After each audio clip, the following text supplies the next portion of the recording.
Izjemen preobrat v severovzhodni Siriji. Kurdsko vodene sile, ki so premagale ISIS, vladale obsežni in avtonomni enklavi, ter se kasneje borile proti novim oblastem v Damasku, se jim zdaj pridružujejo. Dogovor je bil dosežen potem, ko so bile sile SDF izrinjene z večine svojega ozemlja in po obtožbah o resnih zlorabah nad kurdskimi civilisti med spopadi.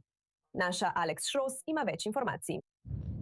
Ena najmočnejših neodvisnih oboroženih sil v Siriji uradno ne obstaja več. Po več kot desetletju nadzora nad večjim delom severovzhoda države so kurdsko vodene sirske demokratične sile ali SDF se razpustile in se vključile v osrednjo sirsko vlado. Poveljnik SDF Mazlum Abdi je objavo podal skupaj s predsednikom Ahmedom al-Šarao v Damasku.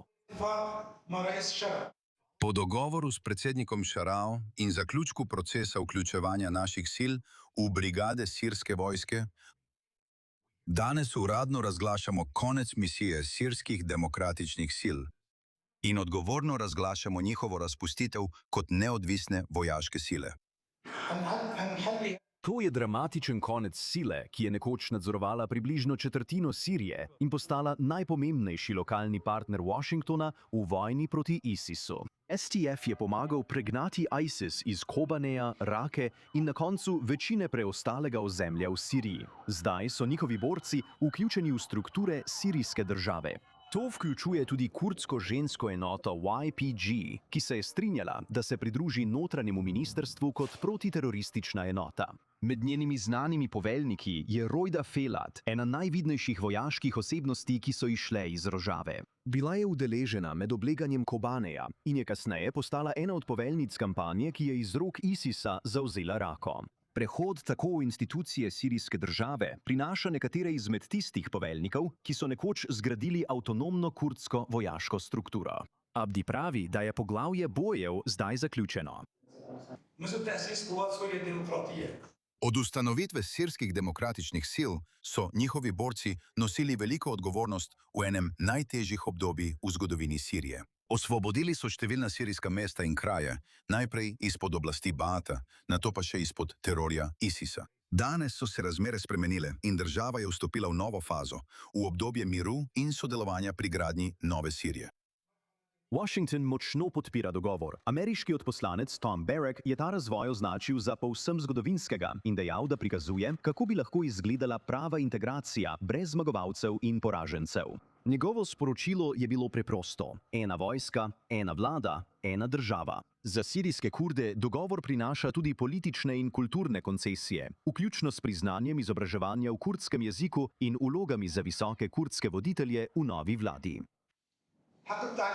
Pravica do izobraževanja v kurdskem jeziku je ena najpomembnejših pravic, za katere si je naš kurdski narod prizadeval desetletja. Predsednik je večkrat napovedal zaščito te pravice in njegova ekscelenca zavzema odprto stališče glede pravice do izobraževanja v maternem jeziku. Da bi izbrisali pravico do izobraževanja v maternem jeziku. Po letih, ko je severovzhodna Sirija delovala skoraj kot država v državi, Damask se zdaj približuje temu, da bi državo znova združil pod eno politično in vojaško oblastjo. Za več o tem se mi zdaj pridružuje Caroline Rose, višja direktorica v Sufan centru. Carolina, lepo, da ste z nami na I24 News. Hvala. Najlepša hvala, da ste me povabili. To je res velik preobrat, ki ga vidimo tukaj. Kako smo prišli do tega? Kakšna zagotovila so Kurdi dejansko prejeli, preden so se odpovedali verjetno svojemu največjemu vzvodu moči? Seveda, mislim, da to ni proces, ki bi se zgodil čez noč. Takoj po padcu Asada v Siriji smo videli le nekaj mesecev kasneje, zgodaj spomladi, novo osrednjo upravo in kurdske voditelje. Kot del SDF, pa tudi avtonomne regije severovzhodne Sirije, se je njihova vlada sestala, da bi resnično spodbudila proces pogajanj, ki je trajal zelo dolgo. Videli smo, da so se pogajanja občasno prekinjala skozi vse leto 2025 in še globoko v leto 2026, kjer so se na začetku leta, januarja, smo videli neposredne spopade med SDF in novo sirsko vlado. To je res predstavljalo nočno moro za povojno Sirijo. In zato mislim, da je to res pospešilo odločitev, ki smo ji bili danes priča. Kar mile vključitev sil SDF in vrste varnostnega aparata, ki je obdajal severovzhod, ampak tudi uradno razpustitev sirskih demokratičnih sil v Siriji. SDF preživeli so desetletje v boju proti ISIS-u. Nova sirska vojska pa vključuje tudi nekatere nekdanje džihadistične frakcije. Caroline in kurdski borci se zdaj znajdejo ob boku moških, ki imajo povezave z istimi skrajnimi mrežami, proti katerim so se nekoč borili. Seveda, mislim, da bomo kmalu videli nekaj ovir, saj se bodo različne brigade in enote začele premeščati. In videli smo, na primer, zagotovilo, da bodo nekatere enote vključene v sirsko vojsko in bodo verjetno ostale bolj ali manj enake, v smislu, da se njihova sestava ne bo nujno spremenila. Njihova lokacija, kaj predstavljajo, prav tako pa bo ostalo njihova zelo izrazita osredotočenost na protiteroristične pobude. A hkrati se bodo urili skupaj s silami sirske vojske. Mnogi med njimi imajo različne izkušnje z bojišča. Nekateri prihajajo iz severozahodne sirske province Idlib. Ti so morda bili del nekdanje skupine Hayat Tahrir al-Sham. Mislim pa tudi, da obstajajo nekatere skupne izkušnje in skupna spoznanja, ki bodo zelo pomembne za izmenjavo med temi različnimi enotami, ko bodo skušale povečati svoje zmogljivosti.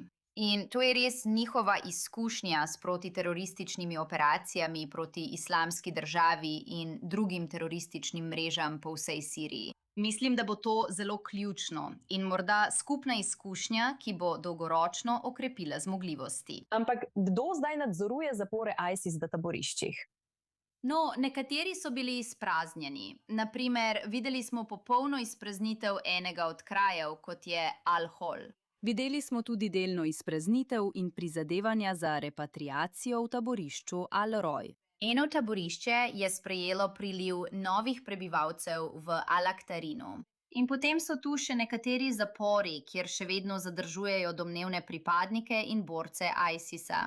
Nekateri izmed najbolj nevarnih borcev so bili dejansko premeščeni v sosednji Irak, kjer jih imajo v zveznem priporu in v več zaporskih sistemih, zlasti v Bagdadu.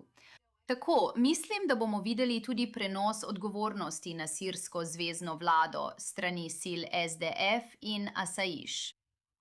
To bo seveda prineslo določene odgovornosti in zelo pomembno bo, da pride do nemotenega prenosa upravljanja. Kot smo videli pred nekaj meseci, je bilo več poskusov pobega, pa tudi pobegi žensk, otrok in celo poskusi pobega borcev znotraj teh zaporniških sistemov. Kaj to pomeni za Turčijo? Ankara vidi kurdsko vodstvo SDF kot podaljšek PKK. Je torej turško vodstvo zadovoljno s to integracijo? Mislim, da bodo. Mislim, da je to vedno predstavljalo oviro oziroma zaznano oviro za Turčijo. In videli smo ponavljajoče se turške vdore v severno Sirijo kot odziv na enote SDF in tisto, kar so videli kot podaljšek PKK. Mislim, da na koncu še vedno vidimo turško širitev, turški vpliv v novem obrambnem in varnostnem sektorju Sirije. Vendar ne pričakujem, da bo Turčija zavzela agresivno držo, ko gre za vključevanje enot SDF v zvezno vlado. Bi lahko ta kurdska integracija postala model za naprej, tudi za druge manjšine, kot sta Druzi in Alaviti, za vključitev v sirsko državo? Ali pa so preprosto preveč različni, glede na to, kar se dogaja v Damasku? Mislim, da je na več načinov model integracije in proces, ki ga je začela nova uprava, zelo pomemben. V Siriji smo že videli integracijo številnih alavitov, drugih verskih manjšin ter etnonacionalističnih in etnolingvističnih skupnosti. Videli smo razpustitev manjših mrež milic, pa tudi razpustitev določenih terorističnih organizacij kot posledico te konsolidacije. Tako da mislim, da je bil ta model SDF v mnogih pogledih dejansko v nekaterih primerih zgrajen na predhodnih uspehih pri tej integraciji.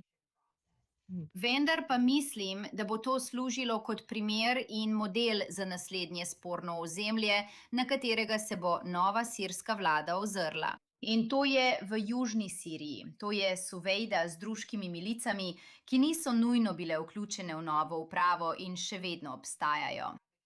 Zagovarjajo polavtonomno tvorbo v južni Siriji.